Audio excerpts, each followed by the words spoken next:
What is it about Jewish people that make them prosper financially? Well, you'll almost never find Jews tinkering with their cars on the weekends or mowing their lawns. That's what Daniel Lapin says. And there's a very good reason for that. And it lies within the business secrets of the Bible. Take a look. Most everyone would like to have more wealth and prosperity. Few, however, manage to attain it. Rabbi Daniel Lapin is known as America's rabbi. He says financial success is the result of doing the right things. In his new book, Business Secrets from the Bible, Rabbi Lapin uses simple concepts to help increase income regardless of your faith. He'll change the way you think about money and help you make more of it. To say he's my favorite rabbi would be an understatement, but he's here with us again. It's a pleasure to introduce once again to the 700 Club audience, Rabbi Daniel Lapin. Daniel, good to see you. Fantastic to be together with you again, Pat. Thank you. You've written a landmark book. It really is a fabulous book. It's called Business Secrets in the Bible. How come Jewish people don't mow their own lawns on Saturdays? Well, it really comes from the end of the book of Genesis, where Jacob's 147 years old and time is going by, and finally he's about to be taken home to his Father in heaven. And you'd think that, after a long and difficult life, he'd gather his sons together and he'd say, "Boys, God bless you, I'm gone." Yeah. Instead, he takes 20, 30 verses giving a Reuben, this is your blessing. Simon, this is your blessing. Judah, this is your blessing. In other words, he's laying the foundation of specialization. You're not just one big clump of people. Each one of you is going to find the area in which you can best serve your brethren. And this idea, which wasn't found in general economics until the 18th century, Adam Smith realized the principle of specialization, lies deeply embedded in ancient Jewish wisdom's understanding of the Bible. In other words, somebody's got to cook the bread, somebody's got to make the machine, somebody has to sew the cloth. They can't all do it together. Exactly, and it's even more than that, because if we each take care of our own needs, then we don't need one another. But since we specialize as part of God's plan, the result of that is that I pray for the welfare of my customers, I pray for the welfare of my vendors, I pray for the welfare of the people who work for me, because we're all wrapped up in this web of interdependency, which is exactly what our Father in heaven wants us to be doing. So naturally, when you correctly said in Jewish neighborhoods, you do not find Jews lying under their cars on Sunday afternoon. No. I pay one of the best mechanics around to take care of my BMW. That's what I do. I'd be crazy to take my time doing it myself. Polishing diamonds, not fixing cars. Exactly. I'm taking care of what I can do best, and then I'm happy to pay him. Or for me to mow my lawn. I'm the worst lawn mower in the world, but the young man who lives down the street from me, he's one of the best.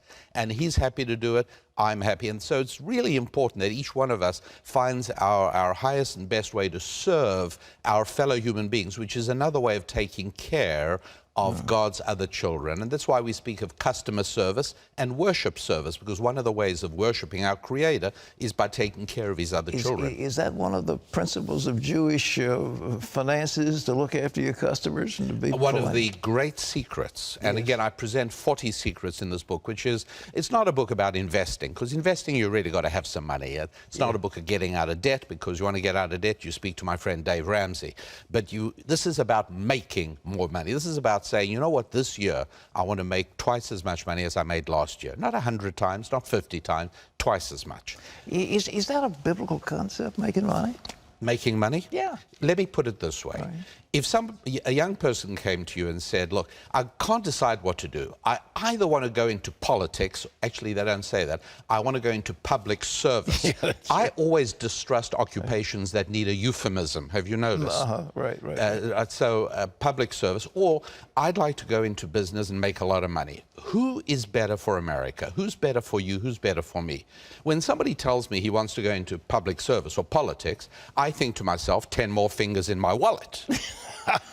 But when somebody tells me I want to go into business, then the only way he can succeed in business, or she, is by making products or services that enhance my life. And that's why I say, yes, I'm not going to say God wants you to be rich, but God wants you to be striving for more money. Money is a spiritual creation of our Creator. It's not something that just came about. You said something here, too, that so it surprised most people is that cities are really a creation of God, that men had to get together in cities. Why was that?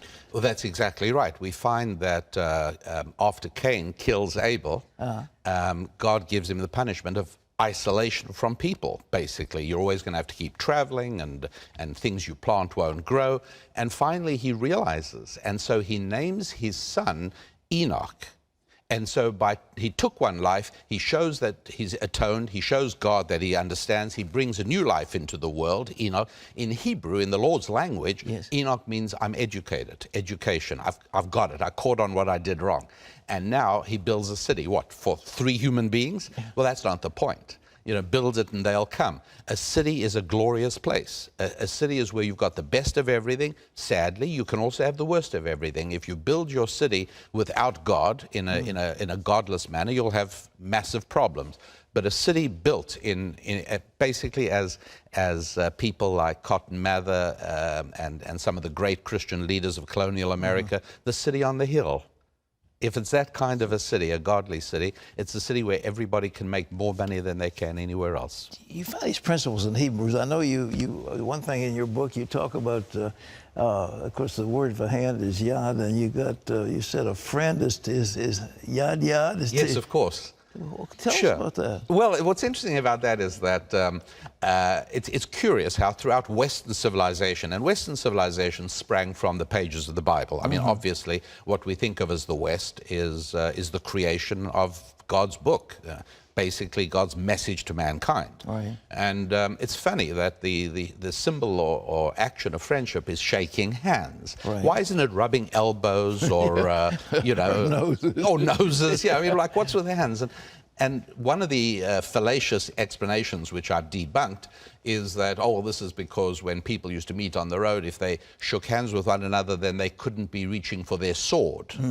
Well, all I know is I can handle a knife with my left hand as well. Wouldn't that be a surprise for the guy whose right hand I'm holding while I take him out with my left hand?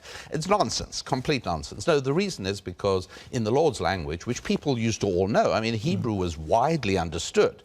And everybody, that's why I say today everyone needs a rabbi, right? Because not everyone knows Hebrew. I've got to sort of help people along a little bit. But when they did, the idea of, in Hebrew, is one of the great words in Hebrew for a friend is yedid, which is spelt hand. The 2 Hebrew words, basically 2 hands clasping becomes, and to this day, the picture of clasped hands is a symbol of friendship. What else? Where did the word money come from? Is that a Hebrew word, money? The word money itself? Yeah. Well, yes. The Hebrew word is counting, and that money is the Hebrew word for money is counting. Is counting. And what do you? If you say to anybody, counting, what do you count? The first thing you think of, I think, is you count money. Well, you mentioned in your book that people had to keep accounts, that if you're going to succeed, you've got to know where your money is. Oh, look, I mean, if you want to lose weight, or if you've got to keep a record. You've got to measure your weight and keep records. If you want to become biblical in your money, and I do. I mean, when I travel to churches, Pat, I've got to tell you, my heart breaks when I speak at 30, 40 churches a year. Every now and then I come to a church where I see deferred maintenance. I see a stressed out pastor who hasn't been able to pay the mortgage. I see members of the church who just not. And for me, it's the greatest blessing. It's what my ministry is all about, to bring them business secrets from the Bible, so that when I come back a year later, I see a different institution, a totally different church. The whole idea of knowing how to do balance sheet accounting, or, you know... You don't have to become a CPA, but you do need to be able to understand financial statements. And it's easy to do. You just got to be able to do it. That's a key. I mean, the Jewish person from the Bible would always know how to count his money and know where it was. Not only that, but the Hebrew words for counting not only means money in the case of money, but each of the 4 Hebrew words that mean counting also mean successful person of accomplishment. Tell me about those. The successful person? Yeah. In Hebrew, there's a word poked, Or how about the word noseh, means to count, but it's also the same word in the book of Numbers where Moses appoints the princes for each tribe. That's exactly the same word, the princes. So in other words, people of accomplishment, people of achievement, people of aristocratic bearing are all people who can count. And that's true in everything. I mean, you've got to be able to measure your achievement, because if you don't, the days pass and nothing gets accomplished. That was certainly true with John D. Rockefeller. He was basically an accountant. He kept exquisite books. Every penny he spent, everything he gave away, down to the last dime, he had it all written in a book of accounts. Yeah, people laugh at that, and you know, he may have been a little extreme, but then his wealth was also extreme. He came to the richest man in the world. Yes, so exactly right. Badly. But for most of us, the other extreme is more common, where there's no record keeping and no meticulous accounting for our time, for our money, for our achievements. It's important. And that accounts for failure, doesn't it? And that's one of the secrets, is keeping records, not only financial, but also life records, a journal. Point out that there's no word in Hebrew for retirement. I told you that, and I'm very pleased. Last time we were together, I told you there's no Hebrew word for retirement. And the general rule is that when there's no Hebrew word for something, it's a bad idea. So, for instance, there's no Hebrew word for adolescent. Because when you think about it, an adolescent's just somebody who wants all the privileges of adulthood with none of the responsibilities, right? So no word for adolescent, no word for retire. And I'm very happy to see that you've taken that lesson to heart. Totally to heart, man. I just can't, they won't let me retire. I'm trying, but they won't let me. Absolutely out of the question. But there's no word in Hebrew for it. No, there isn't, because it's a bad concept. Well, what have we done in our country? We have violated that totally. People, we've got to pay them when they're 65 years old. Well, we violated a lot of things in this country. I mean, right now, for instance, there is the implication that if you've made money, there's something morally suspect about you. That somehow making money is a bad thing. There's another word in Hebrew doesn't exist, the word fair. Because you'll hear politicians saying, well, he is rich, he hasn't paid his fair share. The funny thing about fair is it's not defined. That's right. I would think that when many politicians say, we want people to pay their fair tax, they probably mean 100%. That's right. There isn't anything short of that. You know, fair doesn't mean anything at all. Fair is whatever I choose to want it to mean. But there's no word in Hebrew for fair? No word for fair. Yeah. Why not? There's words for justice. Yes. Because in the Bible and in biblical thinking, agreements and contracts are sacrosanct. They're very important. If we shake hands on something, that is an agreement. But we'd never say, Pat, I got an idea. Why don't we go into business together and we'll have a fair, equitable distribution of the profits? No, we don't do that. We say, here's what it's going to be. It's going to be 50% and 50%, or it's going to be 43% and 57%. But we don't just use loose and ill-defined concepts, because that creates bad arrangements, bad relationships. What is another key principle of wealth that you found in the Bible? Well, one of the great ones that has always served the Jewish people very successfully and very, very well, and I mean, I'm not saying there's no poor Jews, but Jews are disproportionately financially effective, and I wanted to bring 40 of the most important secrets from the Bible to everybody. One that's beautiful is in the second book of Kings. The prophet Elisha is approached by a widow who has nothing, and absolutely nothing. And he says to her, listen, you've got to go back and search in your house. She says, I've got nothing. How many times do I have to tell you? He says, you've got to find something.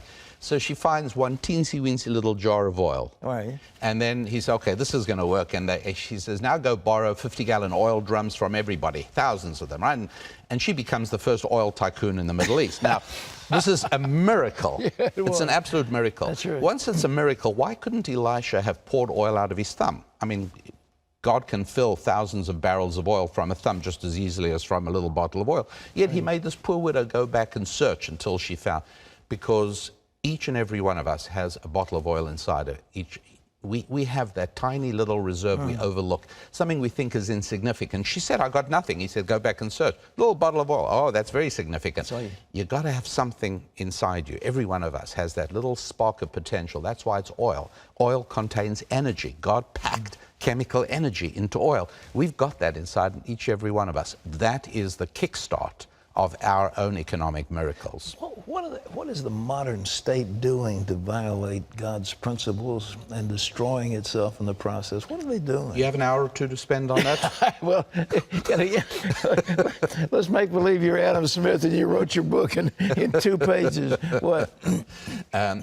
A number of things. One of them, of course, is increasing the size of government and increasing taxation. Essentially, that turns people into slaves. Ultimately, the Marxist vision is slavery. You work for us, you give everything to us, and we take care of everything. We take care of your children's education, we take care of your retirement, we take care of your health care. Oh, wait a sec, we're already there. That's exactly what they're doing. And they also think they can borrow. What about borrowing? What does the Bible have to say about that?